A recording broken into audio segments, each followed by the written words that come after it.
अस्सलामुअलैकुम दोस्तों, की हाल है? सब ठीक ने? अच्छा भजन एक नुस्खा लैके तुहाडे भरावां कोल हाज़र होए हैं। ये बहुत ही खास नुस्खा हैगा।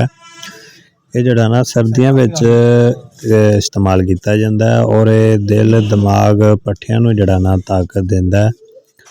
और इसके अंदर जिहड़ा ना मुरब्बा हरीड़, मुरब्बा गाजर, मुरब्बा सेब और मुरब्बा बीदाना और मुरब्बा आमला, ये जिहड़ा ना सारे मुरब्बे पाइया पाइया लैके उन्हां नूं तुसीं कुट लैना अच्छी तरह।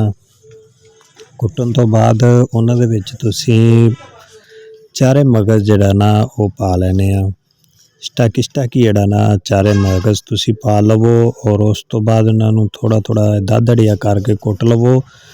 दादड़ करके इस दे अंदर जिहड़ा ना शामिल कर लो और शामिल करन तो बाद इन्हां दे उत्ते चांदी दे वर्क ला लो। एक दफ्तरी जिहड़ा ना चांदी दे वर्क इहदे उत्ते तुसीं पा के इहदे विच मिक्स कर लवो और इनू इस्तेमाल करवाओ। इसदा जिहड़ा ना बहुत ही फायदा है।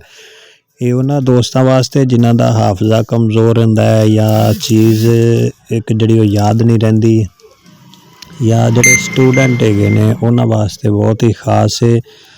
जिहड़ा ना सबक याद नहीं हुंदा उन्हां नूं, या जिहड़े हिफज करदे पे ने, या छोटे बच्चे ने जिन्हां दा पढ़ाई विच दिल नहीं लगदा, या उन्हां भाइयां वास्ते जिन्हां दा दिमाग कमज़ोर हो गया, सिर दर्द करदा रहिंदा है। ये बहुत ही खास नुस्खा हैगा। इनू बनाओ, इस्तेमाल करो और फ़ायदा उठाओ। साडे चैनल नूं लाइक करो।